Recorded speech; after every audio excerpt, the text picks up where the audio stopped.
Attention. This is not a test, this is a hurricane alert for the Cayman Islands.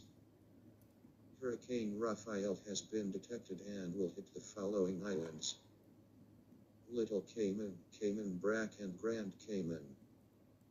Hurricane forces are up to an estimated 75 miles per hour and will cause torrential downpours and floodings.